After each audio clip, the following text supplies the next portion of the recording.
Sir मैंने vote डाला, मुझसे घर में बताया गया था जो साइकिल पे देना उसमें साइकिल ही छपके आएगी, उस पे फूल छपके आया सर। मैंने कहा देखिए सर वो फूल छपकरा आपकी वोट पल गई, जाइए बाहर बात कीजिए। हम जाते हैं कि साइकिल को हमने वोट दी है, साइकिल ही छपके आए, उस पे फूल मत छपे। प्रशांत कुमार यहाँ जो पीठासीन अधिकारी हैं, जो मोहन में वोट डालने आते हैं, मशीन नहीं दाबते, कह देते हो वोट पड़ गया। और जब हम डालने गए, हमने साइकिल पर बटन दबाई, कमल का फूल के निशान निकल रहा है। ये धांधली करवा रहे प्रशांत पीठासीन अधिकारी।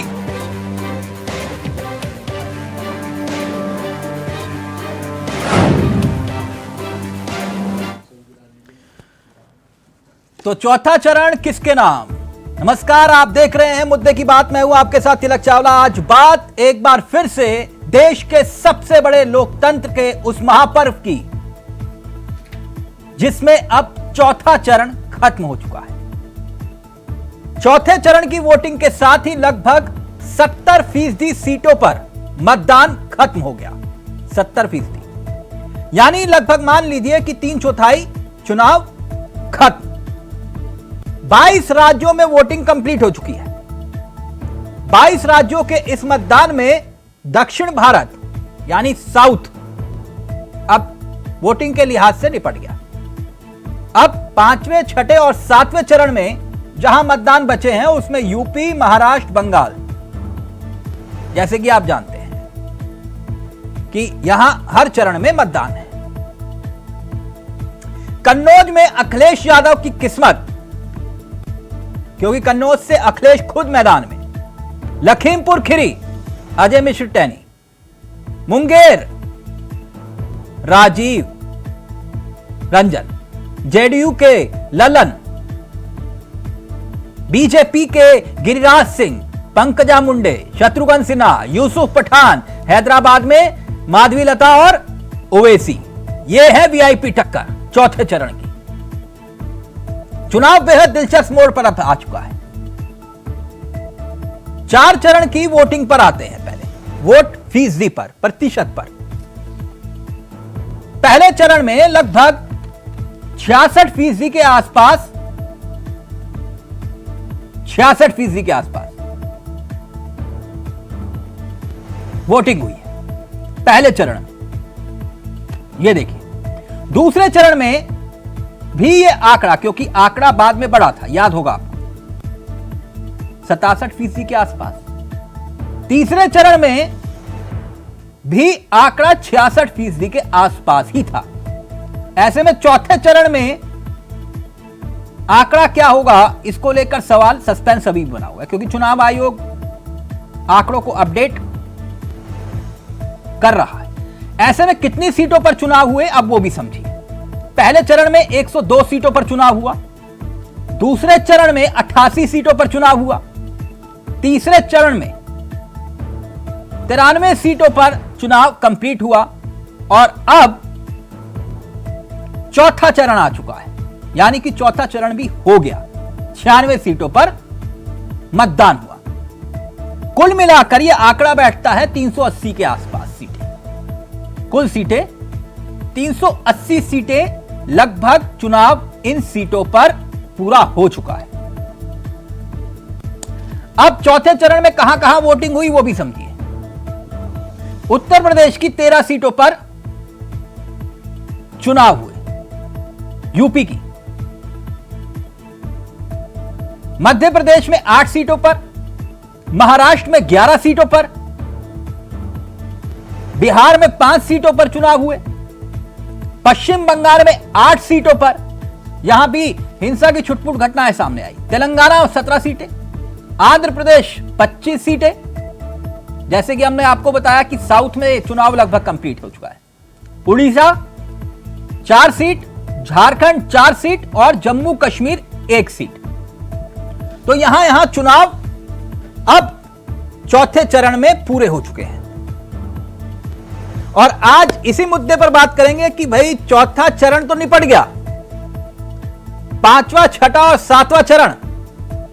और अगर सीटों के लिहाज से देखें, क्योंकि 380 सीटों पर अगर मतदान हो चुका है, तो इस लिहाज से स्थिति यह है कि अगर बीजेपी कह रही है कि हम 400 सीटें जीत रहे हैं, तो फिर इस लिहाज से यह चरण बताता है कि बीजेपी बहुमत क्या हासिल कर चुकी है।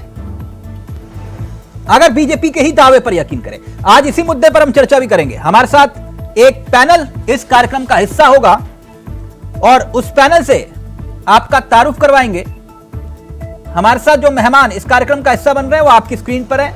राज शर्मा जी कांग्रेस के चेहरे हैं, अंकुर सक्सेना जी हमारे साथ इस कार्यक्रम का हिस्सा है, राष्ट्रीय लोकदल के चेहरे हैं। हमारे साथ जगदीश सिंह चौहान जी इस कार्यक्रम का हिस्सा हैं, जो कि समाजवादी पार्टी के चेहरे हैं।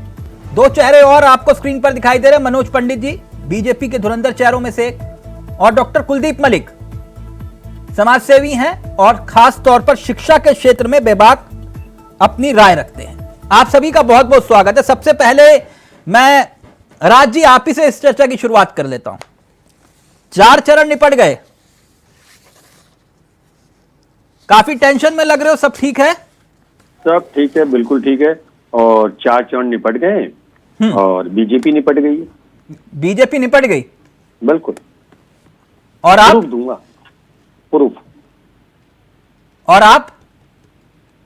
हम तो सिमट गए, ये निपट गए, आप सिमट गए? नहीं, हम तो सरकार बनने के लिए सिमट गए, जो बिखरे हुए थे सिमट गए। आपने क्योंकि आकलन किया है कि कांग्रेस 150 सीटें लेकर आ रही है, हाँ, तो 150 सीटों में सरकार बना लोगे? एक और बात है ना, ये 4 चरण के लिहाज से, क्योंकि 380 सीटें हो गई। हाँ, चुनाव मैं इस पर हुआ। मैं आपसे कहता हूँ कि मैंने आपसे पहले भी कहा था कि प्योर कांग्रेस 130 से 150 आ सकती है, ठीक है, और गठबंधन बहुत बड़ा है हमारा, और 130 से 150 आती है, चलो 130 मान लो। मैं तो मिनिमम कॉमन प्रोग्राम में जीने वाला व्यक्ति हूँ, जो कि सकारात्मक व्यक्ति हूँ, तो मैं ये चाहता हूँ कि अगर 130 आई। आप इंडिया गठबंधन का कॉमन मिनिमम प्रोग्राम बना नहीं पाए? नहीं, आपसे किसने कह दिया? क्या है बताइए? सब है, हम मिनिमम कॉमन प्रोग्राम। आपका गारंटी कार्ड अलग है, केजरीवाल जी अलग गारंटी कार्ड लेकर घूम रहे हैं, समाजवादी पार्टी वाले अलग गारंटी कार्ड लेकर घूम रहे हैं, और आप मुझे कह रहे हैं कॉमन प्रोग्राम बना लिया आपने। यही मिनिमम कॉमन प्रोग्राम होता है। अच्छा, कि किसी को हानि पहुंचाए बगैर अपनी बात को रखते हुए एका के रूप में चलो। हाँ, बहुत अच्छी एका है फिर तो। अब मैं आपको समझा दूं कि अगर, और जैसा कि हमारा विश्वास है, क्योंकि बाकी तो वोटों पे डिपेंड है, मान लो हम 130 कांग्रेस पार्टी लाई प्योर, तो वो आपने तो 150 से भी कम कर दिया। राहुल गांधी सुनेंगे तो नाराज हो जाएंगे। नहीं नहीं नहीं नहीं भैया, ये वही, मैं तो मिनिमम कॉमन प्रोग्राम में हूं, हम तो 150 से भी ऊपर बढ़ जाएंगे, देखना आप, क्योंकि ये कहावत चल चुकी है। हाँ। साउथ में बीजेपी साफ, नॉर्थ में हाफ। अच्छा। तो आप ये बताइए मुझे कि अगर मान लो हम 130 या 140, 145 लाते, तो हमारा रिकॉर्ड है कि हमने 145 पे भी सरकार बनाई है, 180 में भी सरकार बनाई। और दूसरी बात, अगर 145 लाई, तो मुझे ये बता दीजिए 95 सीट किसकी आई? भारतीय जनता पार्टी से घटी। अब अगर 95 सीट अगर भारतीय जनता पार्टी की घटी, तो वो 303 थी, जो भी थी, तो 300 में वो 250 में आ गई। अब हमारा गठबंधन भी बढ़ रहा है, जैसा कि यूपी में, मैं यूपी में दावे के संग कह सकता हूं कि 30 से 42 सीटों का भारतीय जनता पार्टी को नुकसान हो रहा है। ठीक। आज जिस 13 सीटों में भारतीय यूपी में चुनाव हुआ, उसमें लगभग सारी सीटें भारतीय जनता पार्टी की थी। क्या भारतीय जनता पार्टी के प्रवक्ता कह सकते हैं कि अब इस बार पूरी सीट होगी? ठीक नहीं होगी। ठीक, जैसे उत्तराखंड में नहीं होगी, हिमाचल में नहीं होगी। नहीं, आपके और मेरे कहने से कुछ नहीं होगा ना साहब, वो जनता तय कर चुकी है 4 चरणों में, है ना। अब 5वें और चौथे और छठे चरण में स्थिति साफ हो जाएगी, लेकिन आपके कॉन्फिडेंस की मैं दाद देता हूं कि आप कह रहे हो कि 150 सीटों में हम सिमट जाएंगे। खैर, मनोज पंडित जी, सिमट जाएंगे? नहीं, आप ही ने कहा ना कि 150 सीटों पे सिमट जाएंगे हम। नहीं, मेरा लफ्ज नहीं था ये। नहीं, आपने कहा कि ये निपट जाएंगे, हम सिमट जाएंगे। हाँ, तो हम तो मैं वही कह रहा हूं ना, एक सरकार से बाहर जाएंगे, पंडित जी, सरकार के लिए सिमट जाएंगे। पंडित जी, शर्मा जी कह रहे हैं कि 150 हम लाएंगे, सरकार भी हम ही बनाएंगे। और 4 चरण के चुनाव के अभी जो सीटों का जिक्र करें तो लगभग 380 सीटों पर चुनाव निपट चुका है। इस लिहाज से अगर 400 लेकर आ रहे हो तो फिर तो पूर्ण बहुमत के हिसाब से तो अब तक तो 300 क्रॉस कर गए होगे आप। देखो तिलक जी, मुझे तो कांग्रेस के उस सोच पे, उन चीज़ों पे हंसी आती है कि पता नहीं ये लोग कैसे आंकड़े निकाल के लाते हैं, क्या चीज़ें करते हैं। आप देखिए हमारे राज भाई का इतना खिलता हुआ चेहरा, और ये बता रहा है कि ये बोल कुछ रहे हैं और इनका चेहरा कुछ और बयान कर रहा है। दोनों चीजों में कंट्रोवर्सी है, दोनों चीजें मैच नहीं कर रही हैं। ये स्थिति है। मैच करने के लिए आपको सर्टिफिकेट तो दोगे नहीं। नहीं, मेरे सर्टिफिकेट से होना क्या है राज भाई? मेरे सर्टिफिकेट से कुछ नहीं होना, ना मेरे सर्टिफिकेट से कुछ होना, ना तिलक जी के सर्टिफिकेट से कुछ होना। सर्टिफिकेट तो जनता देगी। मनोज भाई, आप राज भाई, सर्टिफिकेट कौन देगा? सर्टिफिकेट देगी जनता, और जनता ने सर्टिफिकेट दे दिया आपको। शर्म आनी चाहिए। आपको जो 17 सीटें जो मिली हैं उत्तर प्रदेश में, उन सीटों के पुराने इतिहास उठा के आप देख लीजिए कि कहां खड़े थे आप उन सीटों पर, क्या स्थिति रही आपकी उनकर। तो जिस दया पर कांग्रेस चल रही है, ये कांग्रेस को मालूम है। पंडित जी चौथे चरण पर आई है, ये कह रहे दक्षिण में जहां चुनाव लगभग निपट चुका है वहां आप साफ है और उत्तर में हाफ है। नहीं, मैं तो कहता हूं कि देखो, राज भाई का कोई धीरेन्द्र शास्त्री जी से कोई संबंध तो है नहीं कि वो भी कोई भविष्यवाणी लिखते हैं और राज भाई भी कोई भविष्यवाणी लिखते हैं। मेरा मानना यह है कि ये जनता तय करेगी तिलक जी कि कौन कहां सिमटेगा और कौन कहां बिखरेगा। चावला जी जरा मुझे 12 सेकंड दे दो बस। आप ये बताइए तय कौन करेगा? जनता तय करेगी। मनोज भाई मेरी बात सुन लो। मेरा घर है बरेली में, सन सिटी विस्तार में। मेरे घर में धीरेन्द्र शास्त्री को लाना, आपके सामने ताकत का इजहार करूंगा। मेरी बात सुन लीजिए आप। मेरे घर में सारे लोग आते हैं, चैनल में सुन लीजिए। राज जी आप बात को समझने की कोशिश राज जी मैं ये कहता हूं कि आप भविष्य वक्ता हो रहे हैं। एक मिनट, राज जी वाकई भविष्य वक्ता है। अगर एक मिनट, धीरेन्द्र शास्त्री आपके लिए कहते होंगे सर शक्ति प्रदर्शन हम ही करेंगे। एक मिनट चैनल में कहता हूं इंडिया वॉइस पे। हाँ ठीक है राज जी, सुनिए ना, प्रदर्शन कर दूंगा। अच्छा ठीक है, आप बहुत बड़े भविष्य वक्ता हैं, आपने इतनी बड़ी भविष्यवाणी कर दी कि हम 150 सीटों पर सिमट रहे हैं, तो मैं आपकी बात का सम्मान रख रहा हूं। मैं रख रहा हूं आपकी बात। गलत बोला आपने, फिर गलत बोला। ये आपसे भी सहमत नहीं है। मेरी कांग्रेस पार्टी 130 से 180 सीट में बीच में आ जाएंगी। 150 अभी तो आपने खुद ही कहा कि हम 150 के आसपास सिमट जाएंगे। आपने खुद ही कहा। आप देखिए, अगर आप राज भाई कहें तो हम दोबारा चैनल पर रिपीट करवा दें उस चीज को जो आपने बोला है। जो चैलेंज है नहीं, आप ही बताइए। आप कम से कम अपनी बातों पे तो टिकिए राज भाई। मैं गठबंधन का प्रवक्ता हूं या कांग्रेस का? नहीं, मुझे तो नहीं। आप तो अब गठबंधन, देखिए गठबंधन है कहां? गठबंधन है नहीं कहीं भी। ये तो मजबूरी में जनता के सामने दिखाया जा रहा है कि गठबंधन है।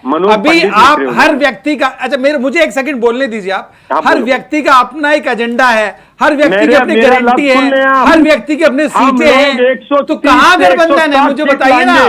कांग्रेस, आपको याद है एक बार पिछली बार क्या हुआ था कि और भारतीय 5 साल में 5 प्रधानमंत्री आई के गुजरात, देवगौड़ा, ये वो, तो अब जनता चाहती कि नहीं ऐसा नहीं चाहिए हमको। एक मिनट, छोटा कमेंट ले रहा हूं मैं।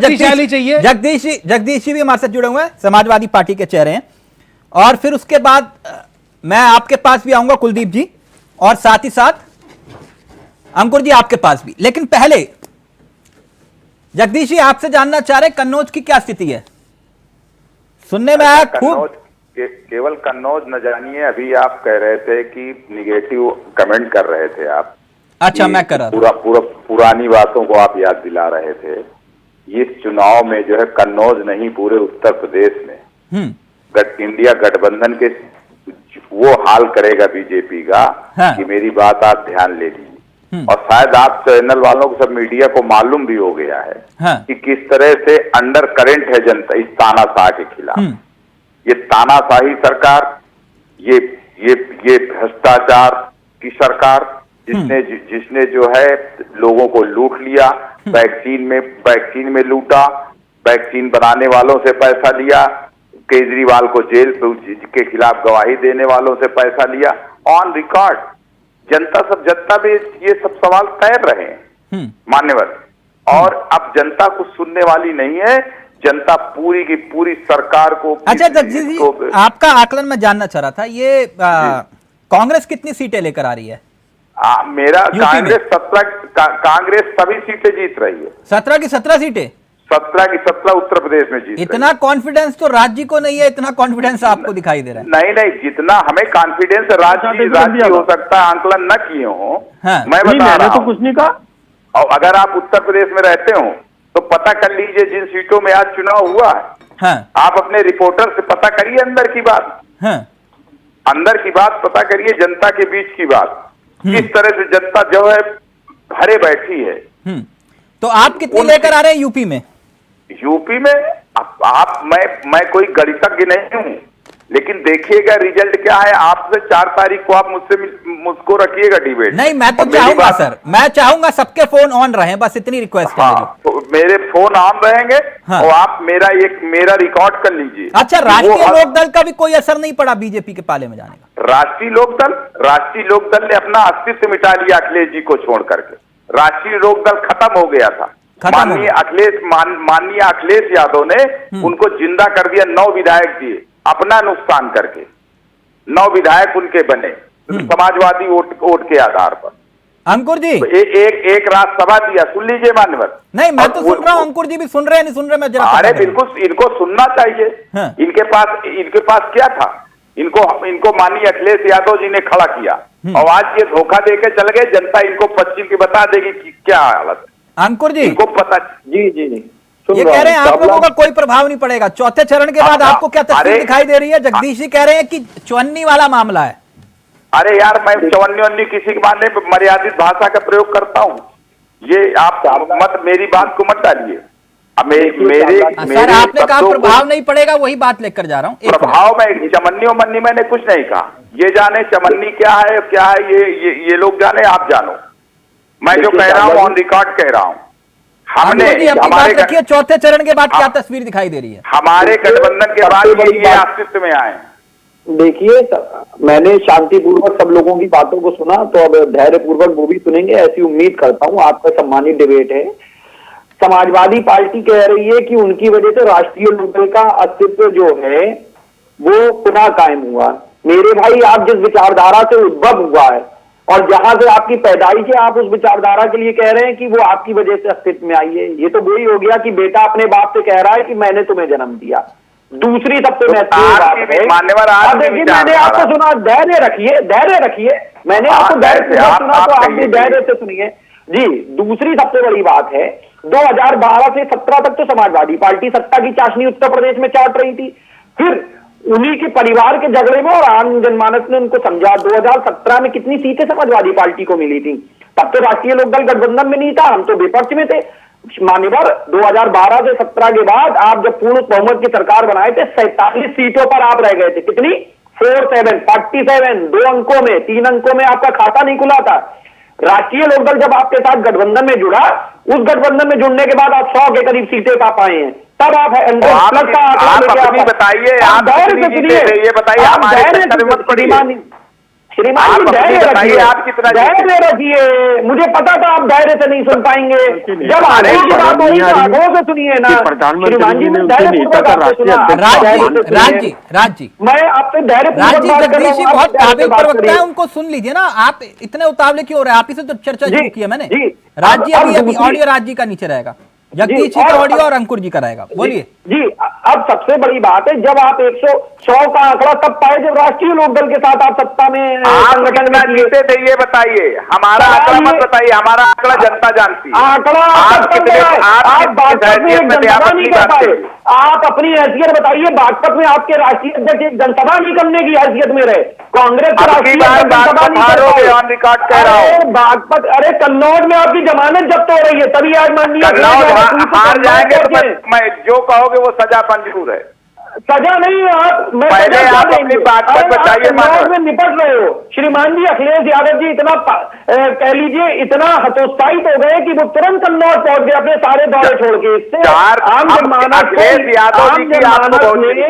अखिलेश यादव जी, आप अपनी देखिए बात पर बताइए। पार्टी पे आरोप लगा रहे हो। हम लोग तो ये चाह रहे हैं, हम लोग ये चाह रहे हैं कि माननीय अखिलेश यादव कुछ तो अच्छा करे, क्योंकि वो पार्टी को उनने समाजवादी पार्टी को उत्तर प्रदेश में समाजवादी पार्टी बना दिया।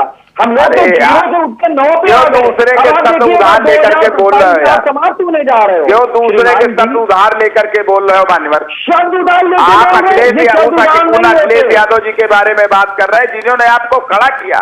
आपकी हैसियत माननीय मुलायम सिंह यादव जी तो चौधरी चरण सिंह की पाठशाला से निकले। अरे चौधरी चरण सिंह नहीं, जयप्रकाश नारायण, आचार्य नरेंद्र राम मनोहर लोहिया की पार्टी है। आप लोगों की पार्टी तो ऐसी है जो चौधरी साहब चौधरी चरण सिंह के उसमें नहीं चल पाए। एक मिनट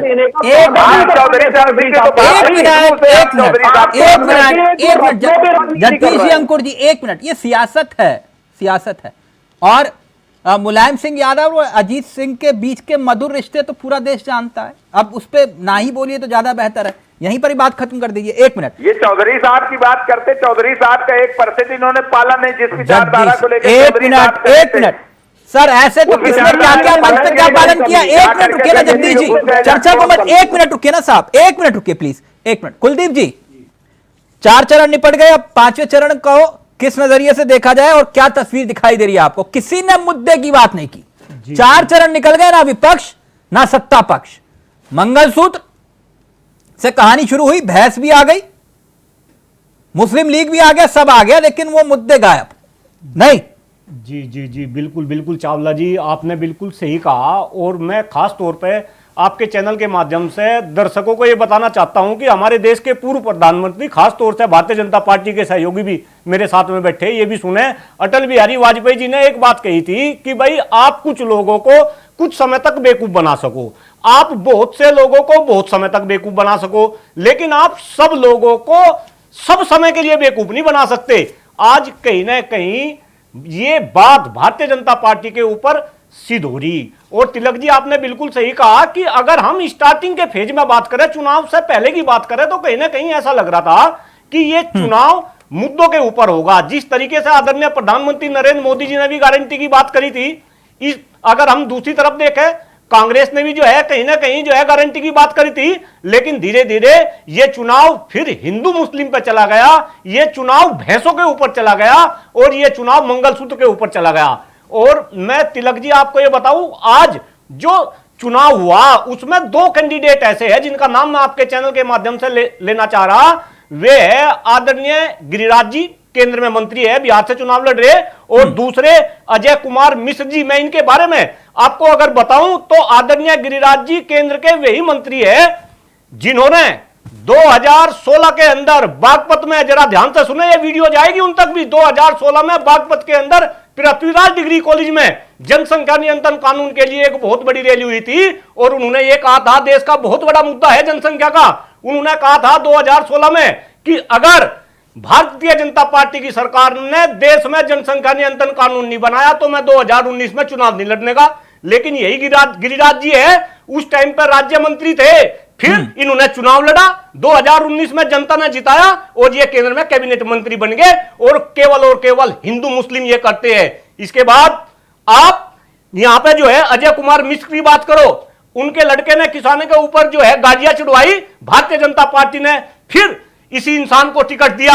और ये आने वाला समय बताएगा कि क्या ये दोबारा से संसद में जाएंगे या नहीं जाएंगे। आपके चैनल के माध्यम से हिंदुस्तान की जनता से मैं निवेदन कर रहा कि अब 4 चरण का चुनाव हो लिया, और अगर आप एक मिनट ना पंडित जी बात पूरी होने दो, सही मेरी बात नहीं, देखो मैं आपकी बात नहीं, तो मेरी तो बात कंप्लीट होने दो। सिलसिलेवार आपने 2 सवाल किए, नहीं तो मैं तो आपसे सवाल किए नहीं, मैं तो जनता का बात बता रहा। नहीं, अगर मैं आपका चेहरा, अगर मैं आपके चेहरे से नकाब हटाने लगूं, नहीं मनोज जी, मैं आपके चेहरे से नकाब हटा रहा, मैं आपके चेहरे से नकाब हटा रहा, मैं आपको बता रहा भारतीय जनता पार्टी का मैं भी भगत था, मैं भी आपके गुणगान किया करता था। सुनिए, देखिए, लेकिन मैंने आप पुरानी सरकारें उठा के देख लीजिए, जिन सरकारों में जो लोग बैठे हैं, अगर उनके किसी नुमाइंदे ने गलत काम किया है, बात कर दी तो सरकार मैं कह रहा, अगर पुरानी सरकार ने गलत काम करा, कुलदीप भाई, देश की जनता ने परिणाम दिया उनको। ऐसे 10 साल हो गए कांग्रेस को, मैं ऐसे 50 उदाहरण दूंगा। अगर कांग्रेस ने कुछ गलत काम करा तो आपको सर्टिफिकेट 50 उदाहरण गलत काम करेंगे कि जिन्होंने गलत काम करेंगे, सरकार ने उन्हें कांग्रेस ने अगर जनता को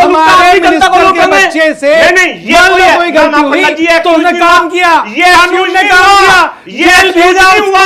अगर कांग्रेस ने गलत काम करा तो आप कैसे गलत काम करेंगे? ना हम नहीं सुनेंगे।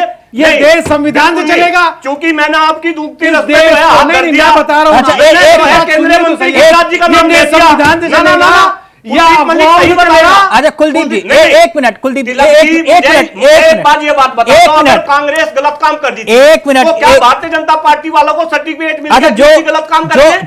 जो आपने सवाल उठाया उसी सवाल को लेकर एक मिनट, बड़ा दिलचस्प सवाल उठाया आपने, मैं आप ही की बात को ले। पंडित जी, ये टैनी साहब चुनाव जीत रहे नहीं जीत रहे लखीमपुर में? देखिए तिलक जी, टैनी साहब 101% चुनाव जीत रहे हैं और ये चूंकि वहां अच्छा एक बात मैं वही बात आपसे समझना चाह रहा था। अमित शाह जी रैली में गए थे तो उन्होंने कहा था कि आप इनको चुनाव जिताओ तो मैं इनको बड़ा आदमी बना दूंगा। अब मतलब इससे बड़ा आदमी क्या बनेंगे वो? देखिए, बड़ा आदमी बनाने का मतलब कि उन्हें और शक्तिशाली बनाया जाए, मतलब जैसे कि वहां पर और विकास किया जा सके। नहीं, आप मतलब देखिए मेरी बात, तिलक जी, शक्तिशाली का मतलब ये कि उनको और इतना पावर दी जाए, जो वहां पर जो काम रुके हैं, जो चीजें हुई हैं, कैसी पावर? मैं वही जानना चाह रहा था। पावर मतलब कि वहां पर एक मिनट आपने सवाल उठाया, आप ही का सवाल। जिन चीजों की वहां पर डिमांड है, जो जनता के हित के काम किए जा सकते हैं, उनके लिए ज्यादा से ज्यादा काम कर सके। ताकत अच्छा। का मतलब ये, आप ये देखिए, नहीं तिलक जी मेरी बात समझने की कोशिश, आप देखिए पुरानी सरकारें उठा के देख लीजिए। मुजफ्फरनगर कांड क्यों हुआ? कुलदीप भाई मुजफ्फरनगर से आते हैं। नहीं मैं मुजफ्फरनगर मैं अभी इनकी बात का जवाब नहीं, ये सवाल कि जो दोषी थे उनके थाने से छुड़वा दिए, कौन करके?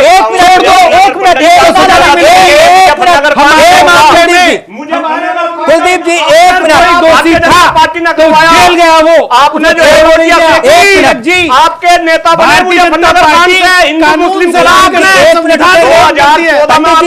हिंदू मुस्लिम बनी मुजफ्फरनगर कांड के ऊपर। कुलदीप एक मिनट मारे उस पर वो करे मुजफ्फरनगर कांड करवा के सरकार बनवा दी, अभी हमें बात बना रहे। एक मिनट सर, एक मिनट अभी रुकिए तो सही, एक मिनट रुकिए ना, एक मिनट रुकिए प्लीज, एक मिनट।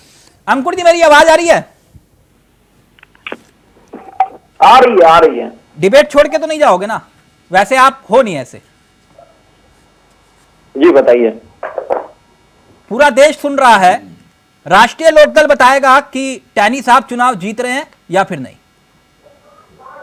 देखिए चावला साहब, निसंदेह हम लोग गठबंधन में हैं। आम जनमानस ने टेनी साहब को चुना था और आप ये मान के चलिए 4 जून को टेनी साहब जो हैं वो पुनः एक बार विजय श्री का वरण करेंगे।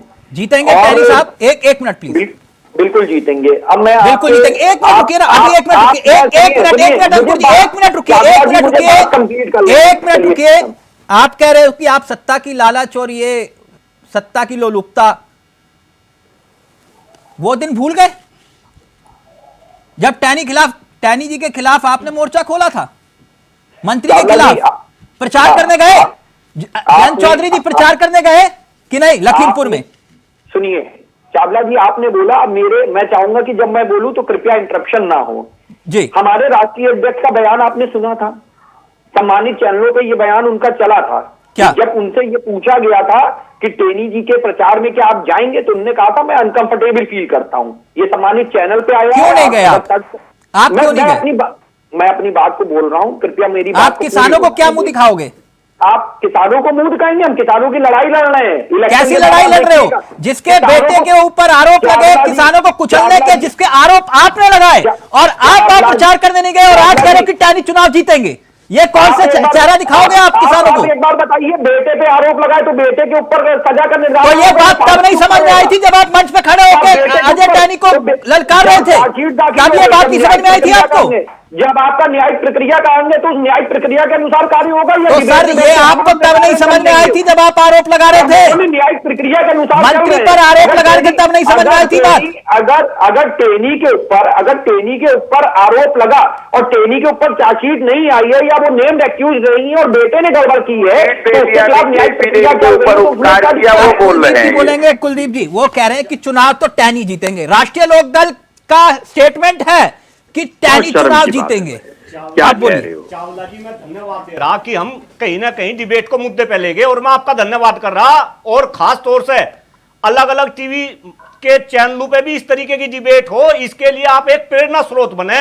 मैं आपको बताऊं चावला जी, आप एक बहुत बुद्धिजीवी पत्रकार है। इस देश में एडीआर की एक रिपोर्ट आई, जरा ध्यान से सुने सारे के सारे। एडीआर की रिपोर्ट ये बता रही कि आज हिंदुस्तान के अंदर जितने सांसद है 763 सांसद है, उनमें से 40% सांसद आपराधिक छवि के हैं। जितने विधायक है देश में 4000 समथिंग, उनमें से 44% विधायक आज आपराधिक छवि के हैं। और चावला जी जितने सांसद ये है आपराधिक छवि के, उसमें से 25% सांसद न तो ऐसे ऐसे अपराध कर रखे, अगर चैनल के ऊपर बोलूंगा तो शर्माएगी। जितने नेता यहां पे बैठे वे बलात्कार के आरोपी है, वे हत्या के आरोपी है, वे हत्या के जो है हत्या के आरोपी है। और देश के प्रधानमंत्री जब प्रधानमंत्री बने थे, संसद के अंदर उन्होंने पहला भाषण दिया था, आदरणीय प्रधानमंत्री जी ने यह कहा था कि मैं राजनीति से अपराधीकरण को खत्म कर दूंगा। क्यों भाई? ब्रजभूषण शरण सिंह का टिकट काट कर उसके लड़के को टिकट क्यों दे दिया? अजय कुमार टैनी को टिकट क्यों दे दिया? सारे भ्रष्टाचारियों को टिकट क्यों दे दिया? और आपको सब नहीं आती, आप टीवी चैनल के ऊपर बैठ के बड़ी बड़ी बात करते हैं, आप जनता का बेवकूफ बनाते हैं, जनता को पागल मान रखा आपने। जनता आपको माकूल जवाब देगी। और सुनो सक्सेना जी, जैन चौधरी जी मारे हैं, मैं कह रहा हूं मुजफ्फरनगर से हूं, जैन चौधरी जी मारे हैं, मारे से मारा दर्द समझो जैन चौधरी को लेके। किसान और जवान की आवाज उठाते थे, कैसे किसानों की आवाज उठाएंगे, कैसे जवानों की आवाज उठाएंगे, कैसे अग्निवीर के मुद्दे को आप आगे बढ़ाएंगे? वो दिन भूल गए, वो दिन ऊपर लाठियां बरसाई गई थी, वो दिन भूल गए। हमारी बहनों के ऊपर जनता में बैठी थी, कैसे जो है अत्याचार किए थे, किसानों को भूल गए आप शासन भूल गए। 750 किसान की आपने गुप्त रूप से समझौता कर दिया भारतीय जनता पार्टी के साथ, और आप भारतीय जनता पार्टी की गोद में बैठ के और ध्यान रखना आने वाले टाइम में आपको इसके गंभीर परिणाम भुगतने पड़ेंगे। डॉक्टर कुलदीप मलिक, आप एसी में बैठ कर डिबेट करते होंगे, मैं बोलता हूँ मुजफ्फरनगर के एक गांव में मैं गया, चुनाव में इतना बुरा नतीजा आपको देखने को मिलेगा।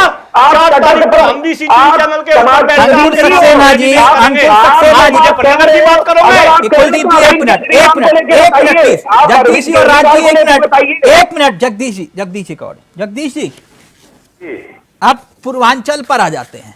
पूर्वांचल में क्या स्थिति आपको दिखाई दे रही है? क्योंकि पूर्वांचल में पिछली बार 26 में से 21 सीटें बीजेपी ने अपने नाम की, और सबसे ज्यादा उम्मीद आपको पूर्वांचल से ही है। क्या स्थिति आपको दिखाई दे रही है पूर्वांचल की? ऐसा है तिलक जी, पहले मैं आपकी बात साफ कर दूं, मुझे पूर्वांचल से नहीं पूरे उत्तर प्रदेश से बिल्कुल पॉजिटिव रिपोर्ट्स आ रही हैं। और ये पूर्वांचल ही नहीं, पूरे उत्तर प्रदेश से भाजपा और उसके गठबंधन जैसे ये बोल रहे हैं 2 सीटों की वजह से, ये टेनी को भी जिसके खिलाफ ये बोल रहे थे लोक दल वाले, टेनी को भी जिता रहे हैं भाजपा और उसके सहयोगी दलों का। 4 तारीख को आप ईवीएम पे प्रश्न मार्क चिन्ह लगाएंगे। अभी आप मान लीजिए, अभी आपने ईवीएम का मुद्दा नहीं लिया है।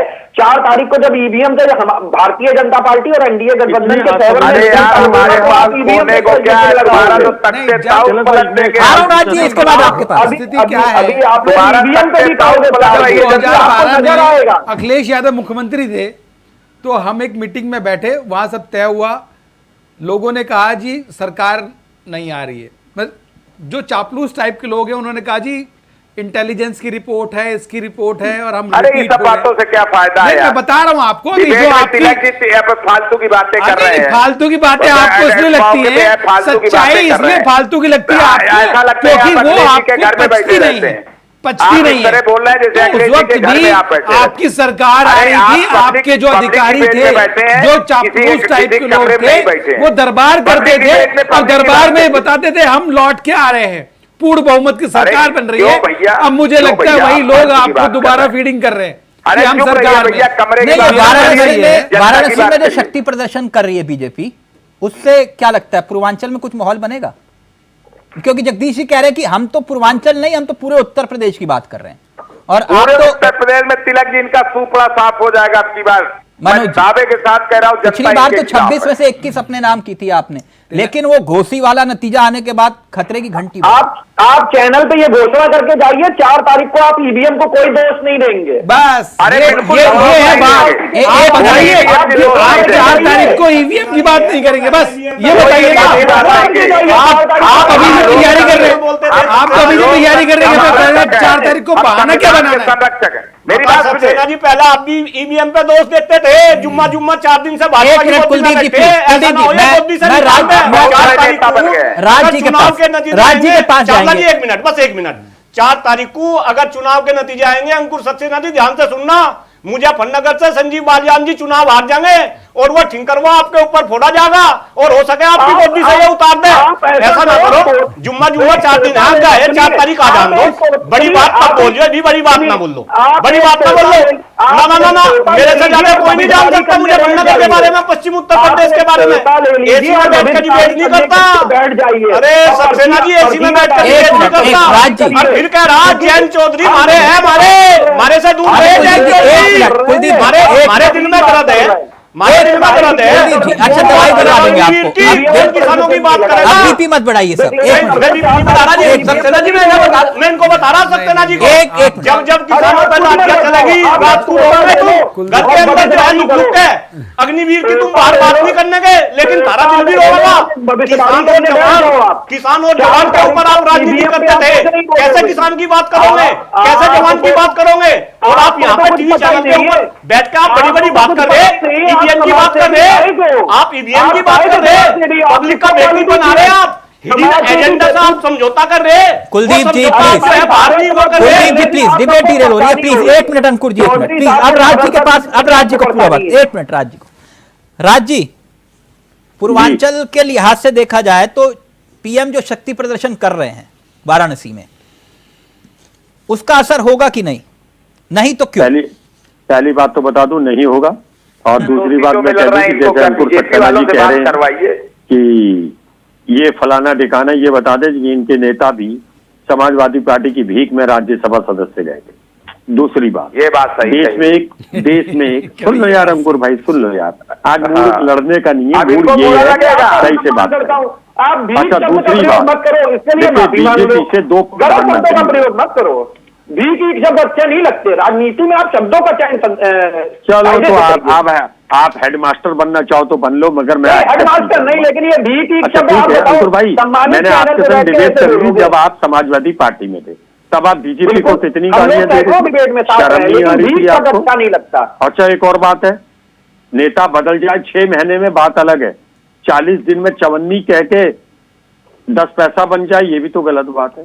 अब आ जाइए दूसरी बात, देश की जनता ने, तिलक भाई एक बात जानी है कि भारतीय जनता पार्टी के 2 प्रधानमंत्री हुए, अटल बिहारी वाजपेयी साहब 54 रुपया बन गए भाई। आज अरे आप देखिए क्या, अच्छा मनोज कहाँ भाई, समाजवादी पार्टी उनको 7 सीटें दे रही थी। मनोज भाई इतना अधीर क्यों हो? मनोज भाई इतना अधीर क्यों हो जाते हो? देख लो, मजाक ले रहे टीवी चैनल के ऊपर। मजाक नहीं अच्छा, ले मनोज रहा भाई भैया, इतना अधीर क्यों हो मजाक जाते हो? नहीं ले रहा, मैं तो एक बात अरे बता रहा मनोज भाई इतना हूँ। अधीर क्यों हो जाते हो? थोड़ा सा सुनने की आदत डालो भाई।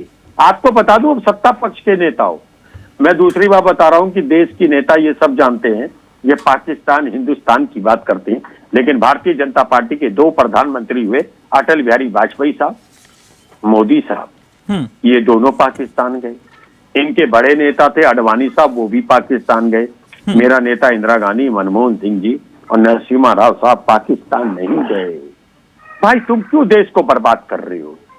मनोज पंडित जी, या तो पंडित गए थे लिखना बंद पाकिस्तान कर दो। भाई, सिद्धू साहब पाकिस्तान गए थे, आपको याद शायद। राज भाई आप तो इतने ज्ञानी पुरुष हैं, सिद्धू साहब पाकिस्तान नहीं गए थे। मुद्दे की बात करिए ना, यहाँ से पाकिस्तान जा- आप पाकिस्तान एक- हम ना- ये कहते हैं आगे कि देश की राजनीति में भारत में पाकिस्तान चुनाव मेरा होता है तो पाकिस्तान में खुशी किस बात? जिसने कांग्रेस पाकिस्तान के लिए खुशी टुकड़े कर क्यों? दिए। आप लोग डरते हो, भारतीय जनता पार्टी डरती है। एक मिनट, 10 साल पाकिस्तान से पे कहां आपकी चर्चा कर रहे हो? राज जी, मिटा देते हैं। राज जी मुद्दे की अरे बात मेरे करिए ना। PO को वापिस लाते। राज जी मुद्दे की बात करिए ना। पंडित जी आपको अपनी पिच पे बुला रहे हैं, आप खेल रहे हो और अरे आप नहीं, खुद उनको पंडित जी। आमंत्रित कर रहे हो, खेल लोगे उनके साथ पाकिस्तान के मुद्दे पर? अरे कुछ नहीं, ये गद्दार हैं, ये पाकिस्तान से मिले हुए। लीजिए मैं कहता हूं, मेरा अधिकृत बयान है, भारतीय जनता पार्टी, मैं फिर कह दूंगा, मैंने आपको एक बार पहले भी कहा था, 1.5 साल पहले, ये लोग, वो क्या था मैं भूल गया, उसका chief of the army staff पहले वाला, ये उसको सिखाते थे। किसको? अरे नाम बताओ जरा, पहले वाला क्या था? नहीं। अरे जिससे वो राज भाई, आप तो बड़े समझदार व्यक्ति हैं, हम तो बहुत तारीफ करते हैं आपकी। अच्छा, आप इतने अच्छे हैं। और आप देखिए, अभी अच्छे तो आप प्रमोद भी हो। कृष्णन जी अच्छे छोड़ तो के आप भी कांग्रेस हो। चले गए, लेकिन देश को उन्होंने बर्बाद कहा कर था दिया। कि मैंने जीवन भर कांग्रेस में रहने की शपथ ली थी और मैंने वचन दिया था किसी बड़े नेता को कि मैं मरते दम तक आखिरी सांस भी कांग्रेस में लूंगा, और मेरा, मुझे पार्टी से निकाल के कितना बड़ा एहसान किया कांग्रेस ने मेरे ऊपर, मैं इनका आभारी हूं। तो मैं राज भाई आपको बता दूं कि आपका अगर वहां दम घुट रहा हो तो आप परिवार बदल लो, चीजें क्योंकि चीखना तो खत्म हो गया, अब आप खत्म हो रहे हो। क्या चीखना? देश की जनता ने आपको नकार दिया, आप चीखना क्या? अच्छा मनोज भाई एक जवाब दो, मनोज भाई एक जवाब दे दो, चुप हो जाऊंगा। मनोज भाई एक जवाब दे दो। भारतीय जनता पार्टी का नेता, मेरे देश का प्रधानमंत्री, जब भी टेम्पो में घूमता है या जीप में घूमता है तो ऐसा एक तबेला लेके घूमता है। वो चाइना का है या नहीं, ये बताओ। अगर चाइना का है तो शर्म की बात करना चाह रहा हूं, आप कह रहे हो चाइना पाकिस्तान पे चर्चा करो, बोलो, मुद्दे की बात करिए ना साहब। चाइना का कभी खुद कहते हैं कि हम मुद्दे पर चर्चा करिए ना राज जी। राज जी, मुद्दा तो ये है, हम जीत रहे, मत करिए इसको, मुद्दा तो यही है। एक मिनट, 170-75 में बीजेपी सिमट रही है। एक मिनट, आप कह रहे हो हम जीत रहे हैं, अच्छी बात है। अभी तो ओवैसी जी भी कह रहे होंगे कि 500 सीटें मैं लेकर आ रहा हूं। मैं तो आपकी बात 500 सीट ओवैसी नहीं कह रहे, गलत बात मत कहिए। एक मिनट राज जी, एक मिनट रुकिए ना साहब, एक मिनट। मैं एक बात जानना चाह रहा था, क्योंकि लखीमपुर खीरी का जिक्र हुआ, कुछ बयान भी आए लखीमपुर खीरी से, और मैं अपने सहयोगी से चाहूंगा, क्योंकि अभी कुलदीप जी भी ईवीएम का जिक्र कर रहे थे और अंकुर जी भी ईवीएम का जिक्र कर रहे थे और मनोज पंडित भी ईवीएम का जिक्र कर रहे थे, तो कुछ बयान आए हैं लखीमपुर खीरी से, क्योंकि इंडिया वॉइस इन बयानों की पुष्टि नहीं करता है, लेकिन फिर भी ये बयान वायरल हो रहे हैं सोशल मीडिया पे, तो हमने कहा कि उसको चर्चा का हिस्सा बना ले। प्लीज मैं अपने सहयोगी से चाहूंगा, लखीमपुर खीरी के कुछ बयान है, उसको प्ले करिएगा। प्रशांत कुमार यहाँ जो पीठासीन अधिकारी हैं, जो मोहन वोट डालने आते हैं, मशीन नहीं दाबते, कहते जाओ वोट पड़ गया, और जब हम डालने गए, हमने साइकिल पर बटन दबाई, कमल का फूल का निशान निकल रहा है। हमारे पीछे 3-4 लोग वो भी डाले, वो भी बटन दाब रहे हैं, वोट नहीं पड़ रहा है। ये धांधली करवा रहे हैं प्रशांत पीठासीन अधिकारी। गोला, मैं गोला से बोल रहा हूँ, हसरजा बरकाती, मुन्नूगंज मेरा वोट नंबर है, 575 नंबर मेरा वोट है। मैंने वोट डालने गई, उसमें सर मैंने वोट डाला, मुझसे घर में बताया गया था जो साइकिल पे देना, उसमें साइकिल ही छपके आएगी, उस पे फूल छपके आया सर। मैंने कहा देखिए सर वो फूल छप कर, आपकी वोट पड़ गई, जाइए बाहर बात कीजिए। हम जाते हैं कि साइकिल को हमने वोट दी है, साइकिल ही छपके आए, उस पे फूल मत छपे। गड़बड़ी की संख्या तो है ही है उसमें बताने की, जब मैंने साइकिल को दी फूल क्यों छपा? साइकिल ही छपनी चाहिए थी। ये अधिकारी कौन बैठे उनसे मैं बात। मनोज पंडित जी, सुना आपने, कह रहे बटन दबाया साइकिल को, पर्ची निकली कमल की।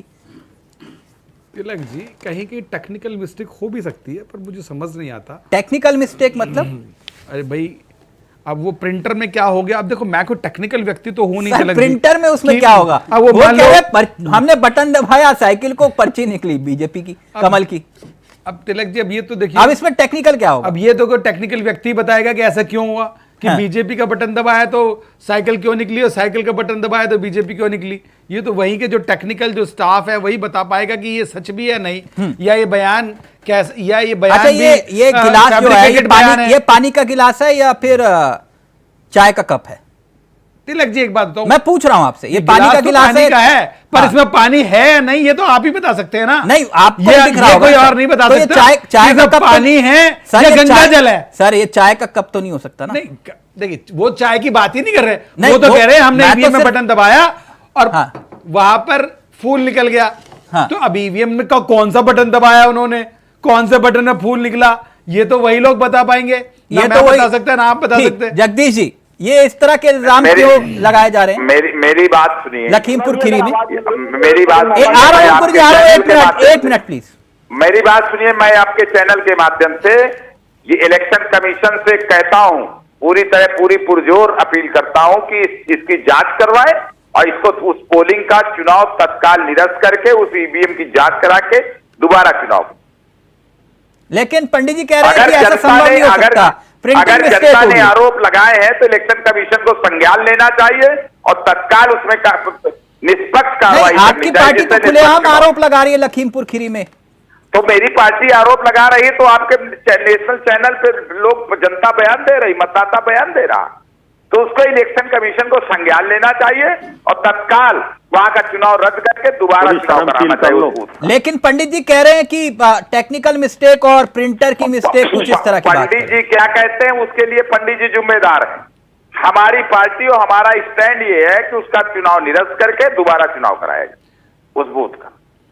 अंकुर जी, जनता आरोप लगा रही, मेरी पार्टी आरोप नहीं लगा रही, जनता आरोप लगा रही। तो इलेक्शन कमीशन का धर्म है कि निष्पक्ष चुनाव कराए और अगर इलेक्शन कमीशन निष्पक्ष चुनाव कराना चाहता है तो जनता ने जो आरोप लगाए हैं उनको सेटिस्फैक्टरी जवाब देना चाहिए इलेक्शन कमीशन। अंकुर जी जी देखिए चावला जी, जो सबसे बड़ी बात है इस समय पूरे भारतवर्ष में आचार संहिता लागू है और इलेक्शन कमीशन जो है वो फुल्ली एम्पावर्ड है। तो ये मैं समाजवादी पार्टी की इस बात से पूर्णतया सहमत हूं कि अगर इस तरीके की कोई भी बात आ रही है तो उसके लिए कोई भी पार्टी विशेष या सत्तारूढ़ या विपक्ष का कोई दल जवाबदेही या जिम्मेदारी नहीं रखता है। इसके लिए आचार संहिता चूंकि इलेक्शन कमीशन के द्वारा लगाई जा रही है, वोटिंग मशीन, ईवीएम सब इलेक्शन कमीशन के द्वारा जारी की गई है, तो उसकी कहीं ना कहीं इलेक्शन कमीशन की जवाबदेही बनती है। और इलेक्शन कमीशन, मुझे पूर्ण विश्वास है कि आपके सम्मानित चैनल पे मैं कह रहा हूं इलेक्शन कमीशन इस विषय की जांच कराएगा। नहीं, बिल्कुल सही है ना, मैं तभी आपसे कहा कि अगर मगर किंतु परंतु ये तो जांच का विषय है और जगदीश जी ने भी बहुत अच्छी बात कही, कम से कम इस मुद्दे की जांच होनी चाहिए अगर इसमें सत्यता है। तो इस बात का मैं भी समर्थन करता हूं कि राजदीप, जल्दी से राजदीप, फिर कुलदीप जी। और बात कहता हूं, लखीमपुर खीरी में गलत काम हुआ, अगर वो गलत काम हुआ वो उस पर तो मुकदमा होना चाहिए। मनोज पंडित और अंकुर सक्सेना पे भी मुकदमा होना चाहिए, ये 120 के मुलजिम है, क्योंकि बलात्कारी या किसी गलदे काम करने का साथी देने पे इनकी रजामंदी तो इनके लिए मुकदमा कायम हो जाती है। इनको पहले जेल में, क्योंकि ये गलत संदेश दे रहे हैं। मनोज पंडित जी और अंकुर सक्सेना मिलकर गलत संदेश दे रहे हैं, इनको पहले जेल में। बात की बात है इंक्वायरी, इनको जेल में चक्की पिसवाओ। मनोज पंडित और अंकुर सक्सेना अंकुर सक्सेना सीख जाएंगे। एक और मेरी बात सुनिए, जरूरत है आप डिबेट की दिशा कैमरा में कह रहे हैं, एक मिनट अंकुर भाई बताओ, कैमरा में एक महिला कह रही है मेरे संग ऐसा हुआ, आप कह रहे जांच का विषय, शर्म नहीं आ रही आपको? आपका बीपी बढ़ गया, मैं नहीं चाहता कांग्रेस ने एक अच्छा प्रवक्ता सिर्फ इसलिए खो दिया, आपका बड़ा होगा। कांग्रेस ने अच्छा प्रवक्ता इसलिए खो दिया कि बीपी बढ़ गया। कैसी बातें कर रहे हैं आप बताइए, कैसी बातें कर रहे हैं? उसको जेल भिजवाइए, उसको जेल भिजवाइए। नहीं पंडित जी, आप कैसी बातें कर रहे हैं? आप राजनीतिक, अरे भाई क्या हो रहा है क्या नहीं होना, ये काम होना दीजिए ना उसको। इस तरह की आप ये बैठ के जो है, आप ये बैठ के कैसी बात कर रहे हैं? पंडित जी कैसी बात कर रहे हैं? तिलक भाई ये तो नहीं, ये भी अंकुर सक्सेना को जेल भेज दीजिए, उसको जेल भेज दीजिए। भाई आप कौन होते हैं इधर कहने वाले? करें, अंकित जरूर करें, इन दोनों को जेल भेजना चाहिए। एक मिनट, ये आप सम्मानित डिबेट करने हैं, आप बात कीजिए। हमने अपना पक्ष रख दिया, अगर आपको पसंद है तो अच्छी बात है, नहीं पसंद है एक मिनट कुलदीप जी, अंकुर जी जेल जाएंगे। क्या पूरी तरह से चुनाव जो है, एक मिनट सर, मुद्दे पे रहिए प्लीज, ये तो मुद्दे पे रहिए। और पंडित जी इस तरह से मत बोलिए सर, कोई बात है, आप अपने साथ रखिए ना। उसको जेल भेज दीजिए, उसको जेल भेज दीजिए। भाई ऐसे कैसे भेज दीजिए? एक मिनट कुलदीप, ये देश कानून से चलेगा, संविधान से चलेगा, या हमारे यहाँ पे कहने से चलेगा कि किसको भी 120 के मुलजिम हो, कैसे हो जाएगा? अपराध किया आपके कहने से हो जाएगा क्या? आप मुलजिम, ये कानून आपके कहने से चलेगा क्या? आप मुझे बताइए। लखीमपुर खीरी की ये देश संविधान से चलेगा। राज शर्मा जी के खिलाफ मुकदमा आपके कहने से नहीं चलेगा। मनोज पंडित जी के लिए कि षड्यंत्रकर्ता मनोज पंडित केजरीवाल जी के सहयोगी हैं, जो केजरीवाल जी अभी जमानत पर बाहर आए हैं। आप लोग जेल में जाओ। अगर ये कानून संविधान से ना चल रहा होता तो शायद केजरीवाल जी बाहर ना आए होते। 3 साल जेल में सम्मान करना चाहिए, आपको चीजें समझनी चाहिए। 120 के मुलजिम हो, 120 के मुलजिम में 10 साल की सजा है, हाई कोर्ट से स्टे लेना पड़ेगा। इतनी वकालत करी है, एक मिनट मुझे समझ में ना, पंडित जी भी आप हैं, वकालत भी आपने की है, सब कुछ आप है सर, चले जाओ ना कोर्ट, किसने रोका है? इनको तो जेल भेजना पड़ेगा। हाँ, तो जाओ। ये एक ध्यान आ रहा पर है, ये कैसी- उस पे अंकुर सक्सेना कह रहे हैं कि नहीं आचार शर्मा जी संहिता एक है, मिनट, क्यों डिबेट को डिरेल कर रहे हो? चुनाव प्लीज आयोग देखो, एक मिनट कुलदीप जी, आपकी आप गाड़ी से पूर्वांचल में लड़ाई, आप आपकी पूर्वांचल की तरफ हवा बह रही है। एक मिनट रुकिए ना, राज जी और मैंने पहले अंकुर जी आपने दोनों का गाड़ी- ऑडियो नीचे रहेगा, दोनों का ऑडियो नीचे रहेगा। कुलदीप जी, अब पूर्वांचल का मसला आ गया और काशी में, वाराणसी में शक्ति प्रदर्शन वाला माहौल है कि भैया देखिए हम वाला मसला है, और दूसरी तरफ अमेठी वाला मसला भी है, रायबरेली वाली कहानी भी है। तो कहां देख रहे हैं आप इस लड़ाई को 5वें चरण में?